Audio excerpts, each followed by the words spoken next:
श्री कृष्ण कहते हैं कि जिसका स्वभाव हमेशा बदलने का हो वो कभी किसी का नहीं हो सकता, चाहे वो समय हो या इंसान। जो लोग अंदर से मर जाते हैं अक्सर वही दूसरों को जीना सिखाते हैं। खुद पर भरोसा करने का हुनर सीख लो। सहारे कितने भी भरोसेमंद हो एक दिन साथ छोड़ ही जाते हैं। इंसान दो मामलों में बेबस है, दुख बेच नहीं सकता, सुख खरीद नहीं सकता। किसी के अंदर प्रेम जगाकर उसे छोड़ देना हत्या के बराबर है। गहरी बात समझने के लिए गहरा होना जरूरी है, और गहरा वही हो सकता है जिसने गहरी चोट खाई हो। किसी की फीलिंग्स को वक्त रहते समझ लेना चाहिए, क्योंकि इनकी भी एक्सपायरी डेट होती है। कोई फ़र्क नहीं है इस ज़माने में, मतलबी ज़माना है, नफ़रतों का कहर है। ये दुनिया दिखाती शहद है और पिलाती जहर है।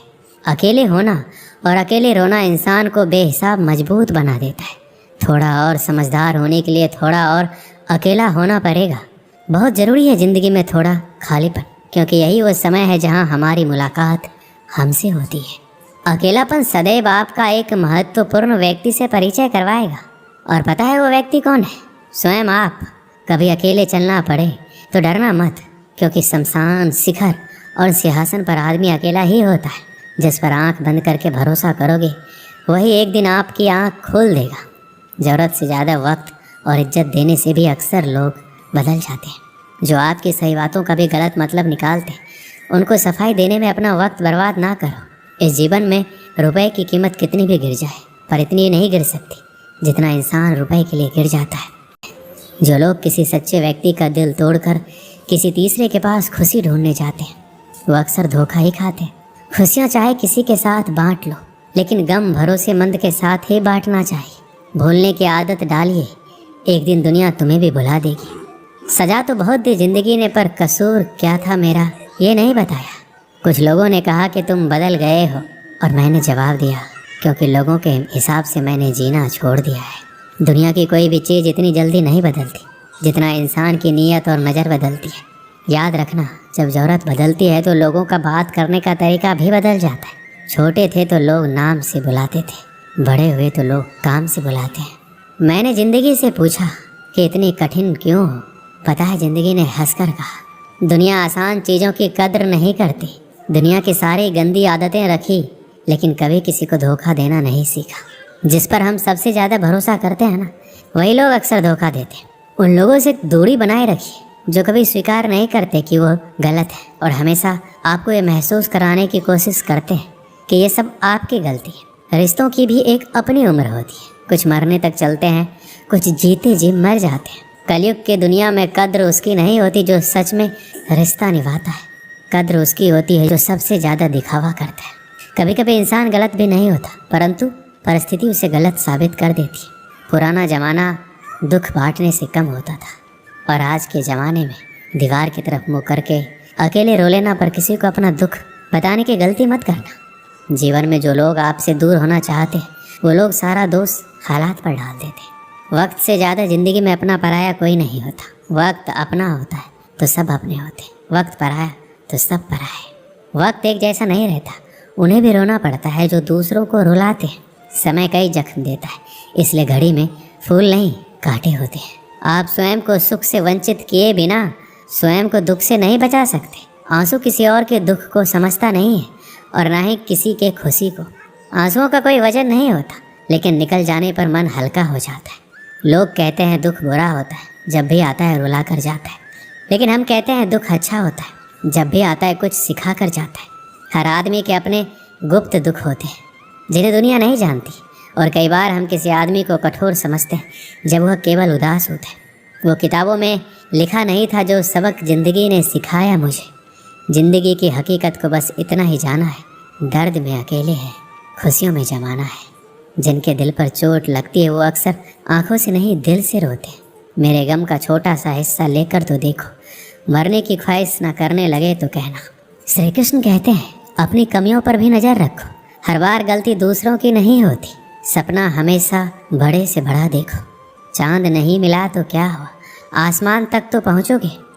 मैं वो खुशनसीब इंसान हूँ जो मतलब होने पर याद आता हूँ। भीख और सीख ठोकरें खाकर ही मिलती है, जिसकी गलतियों से भी मैंने रिश्ता निभाया है। उसने बार बार मुझे फालतू होने का एहसास दिलाया है। श्री कृष्ण कहते हैं, किसी के साथ गलत करके अपनी बारी का इंतजार जरूर करना। जो लोग दिल के अच्छे होते हैं, दिमाग वाले लोग उनका जमकर फ़ायदा उठाते हैं। शब्द ही ऐसी चीज़ है जिसकी वजह से इंसान या तो दिल में उतर जाता है या फिर दिल से उतर जाता है। किसी का बुरा इतना ही करो कि जब वो खुद पर आए तो बर्दाश्त कर सको। मुंह में जबान सब रखते हैं, मगर कमाल वो करते हैं जो उसे संभाल कर रखते हैं। सुना है लोग बदनामी के किस्से कान लगा कर सुनते हैं।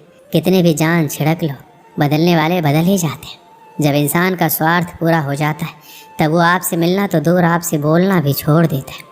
जो आपके साथ बुरे हैं उनके साथ ना अच्छा रहो ना बुरा, सिर्फ उनसे दूर रहो। दर्द मुझको ढूंढ लेता है रोज नए बहाने से, वो हो गया है वाकिफ मेरे हर ठिकाने से। अपने पीठ से निकले खंजरों को जब गिना मैंने, ठीक उतने ही निकले जितनों को गले लगाया था मैंने।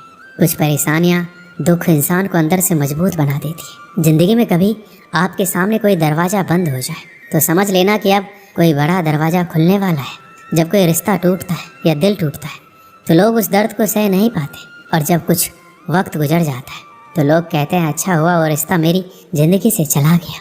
आप जितने भी सफल लोगों की कहानियाँ सुनेंगे ना, हमेशा वो यही कहते हैं, अगर ज़िंदगी में हमने दुखों को नहीं देखा होता, चुनौतियों का सामना ना किया होता तो आज हम इस मुकाम पर नहीं होते।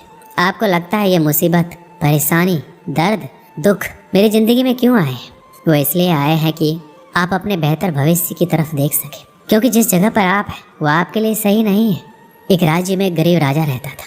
पड़ोसी राज्य से युद्ध के बाद उसकी राजसी खजाना खाली हो चुका था। धन संपत्ति के नाम पर उसके पास कुछ शेष नहीं था, मगर वह एक नेक दिल राजा था और प्रजा की खुशहाली के लिए कुछ भी करने को तैयार रहता था। प्रजा अपनी समस्या लेकर उसके पास आती, वह उन्हें ध्यान से सुनता और अपने सामर्थ्य अनुसार उसका निराकरण करने का प्रयास करता।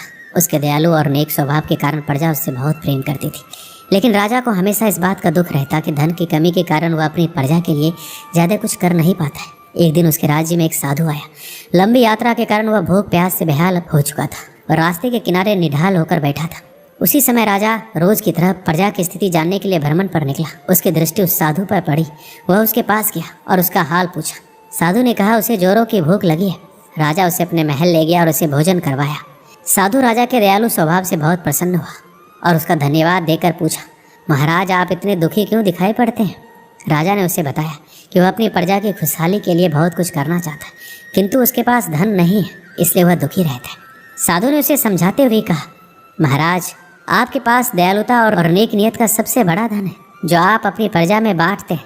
आपके पास जो है उसके साथ ही प्रजा की भलाई और उनकी समस्या के निराकरण के लिए सब कुछ करते हैं। आपकी ये भावना आपको सबसे धनवान बनाती है, इसलिए आपकी प्रजा कमियों के बाद भी आपके राज्य में सदा प्रसन्न और खुशहाल रहती। साधु के इन शब्दों का राजा पर गहरा असर हुआ। उसने तय किया कि वह जिस हाल में उसी में खुश रहेगा और उसी हाल में रहकर अपनी प्रजा के साथ खुश रहेगा। वह समझ गया था कि जीवन में सबसे बड़ा धन आंतरिक खुशी है। इस कहानी से हमें क्या सीख मिलती है कि बिना धन की अधिकता के हम अपने जीवन को खुशहाल बना सकते हैं, यदि हम ईमानदारी, नेकी और दयालुता के साथ अपने जीवन का आदान प्रदान करें। धन के परिस्थितियों में अगर हम ईमानदार रहते हैं तो हमें आत्मविश्वास और संतुलन मिलता है। ईमानदारी से हम अपने कार्यों को सही तरीके से करते हैं, अपने आदर्शों का पालन करते हैं। नेकी और सच्चाई के माध्यम से हम समाज में अच्छा और सही राह दिखाते हैं, जो हमारे और दूसरों के जीवन में सकारात्मक परिवर्तन लाता है। दयालुता से हम दूसरों के दुख सुख में सहानुभूतिपूर्ण समझ दिखाते हैं और हम अपने आत्मा को शुद्ध और संतुलित बनाते हैं, जो आनंद और संतोष का मार्ग दर्शाता है। ये सामाजिक समृद्धि के माध्यम से हमें अधिक समर्थन, सम्मान और संबंधों में सुधार प्राप्त करने में मदद करता है। इसी तरह हम अपने जीवन को धन की अधिकता के बिना भी खुशहाल बना सकते हैं और समाज में सकारात्मक परिवर्तन ला सकते हैं।